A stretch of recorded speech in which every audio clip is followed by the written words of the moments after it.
Dev Slatinna khunjasingda wasak ama thamki madudi mahaki dukanda khwaidagi faba potchai yongani amadi hongna phangangani haiki. Khuldugi miyoi singna dukan aduda pot leiba lakpada wari sanai. Mahaki dukan asibu kamai tawrijano potsu loina fai hongsu hongi ningtham thagi henjang napi hawai chengwai haira su sunu yoli. Amana amuk khumlai yam nungaire haujikti litnida chatpagi mathausu tadre. Makhoi khudingmak Dev Slatingi dukan adubu pamlami haujikti Dev ki corner shop adu mapung phana mai pakle maduda Dev su yamna haraurami. Dev Slatina mahaki assistant Anada matik chaba sel chang naina pibirami. Marak marakta Anagi marup Peter su Anagi mateng bangba oina dukan aduda lai. Dev nasu Anagi marup Peter da Anagi mateng pangbibagi sel pirami.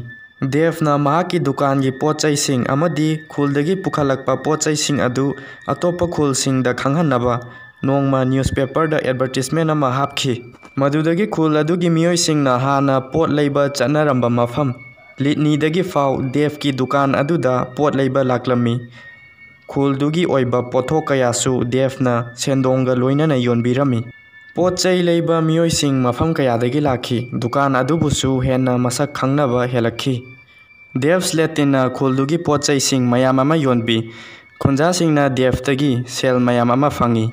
Dev mahaki dukan adugi hek mathakta leiba dolan aduda mahaki tumpham leifam chafam oi.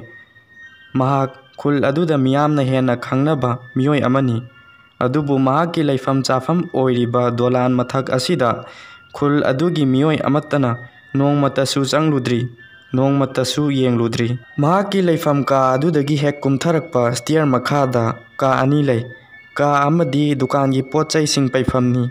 Adubu ka amadi ka adugi changpham thongda notice ama thetlaga so lonchinduna thammi. Notice aduda iri special order only keep out. Akhanaba achauba pot singlakpa customer singini haina notice aduda thadoktuna thammi. Aduna ka adu matam pumbada thong lonchinduna thammi. Ka asida Anana nongmata su changludri. Nongmadi Anana Dev ta hangi. Dev sigi ka asi thong londuna dum thamlibasi karigino. Manungda kari kari pochai leige. Dev na khumlai masidi akhanaba achauba pot singlakpa miyoi singini. Yamna chauba pot ngaktanida.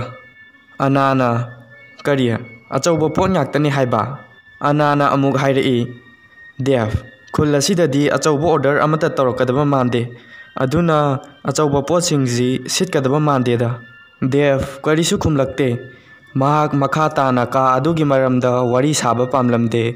Tha ahum phaudi Dev ki dukandu yamna mai pakna ningthijana phamlami. Adubu April thagi numit amadi mahuksa pot leiba lakpa miyoi singa hek manadaba customer ama dukanduda lakhi. Lakliba miyoi du masak matau yamna fajaba nupi amakhakni. Nupi adu mamal atangba phirol set chai. Atangba kar amadasu tongduna lai.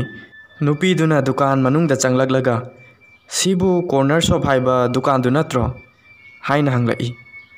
Mangaktu koilei leiduna mafamdu busu yengi. Aduga magi mawongdu khara ngakpa amasu phauba mali. Anana khumlai hoi mane dukan asini corner shop haido. Khulsida amakhakta leiba dukan ni. Nupi aduna khumlai ai Mr. Slatin bu thirakpani. Dukan asigi mapudu.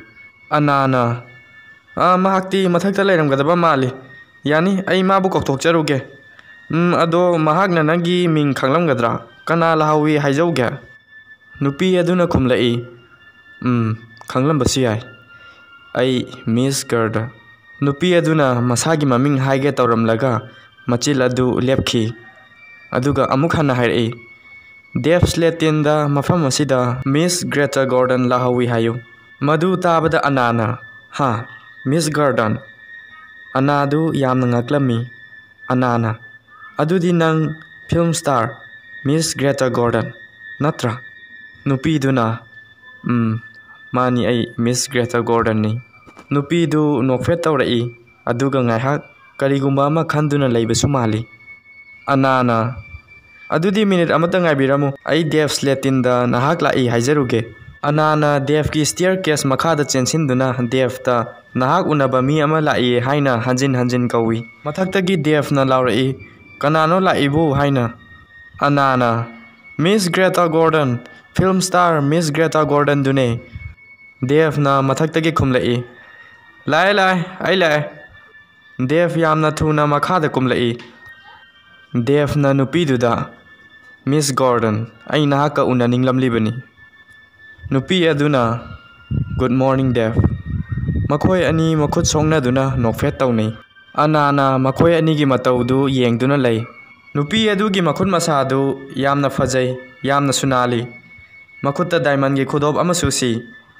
Adubu anadi asigumba diamond gi khudop asi hana amukta ukhidri. Miss Gordon du mafam duda koi lei duna yengi. Aduga Dev ta hangi.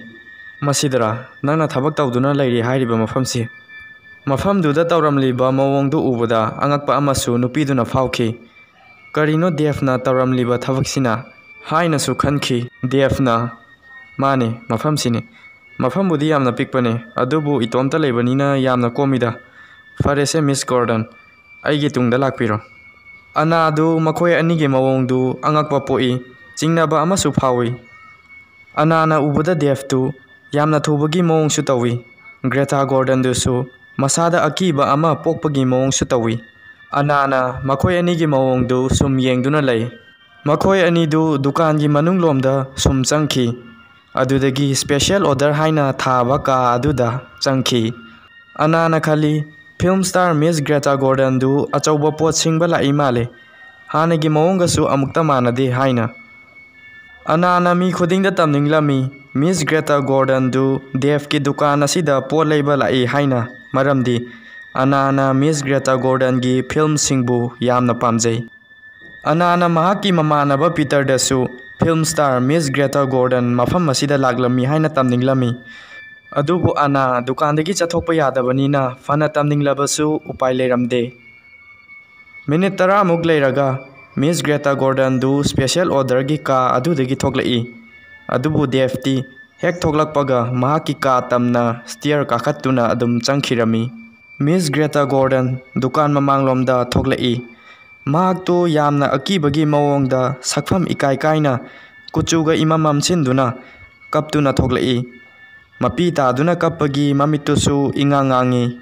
Anana hangi, Miss Gordon, kari tawbu yaurabage, kari mateng panguge. Miss Gordon na ipa pakhana. Ai kaisu tawdeda. Kaisu tawdi ai. Anana, se, sidang hakta phamse. Miss Gordon, chapkri amada ngahak phamthai. Anana, Miss Gordon, nang nasaga ngamdabra. Ai doctor kaugjaru chora. Miss Gordon na nate madu tawganu. Ai kaisu tawdi. Ai mafam masida laami haibasi nang kanamta takthokanu ko. Kanamta haidokanu.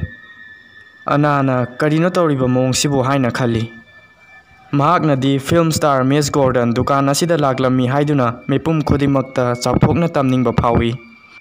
Miss Gordon na ai nangonda karino ma piramge se si aige photo ni aina sign su tawrabani.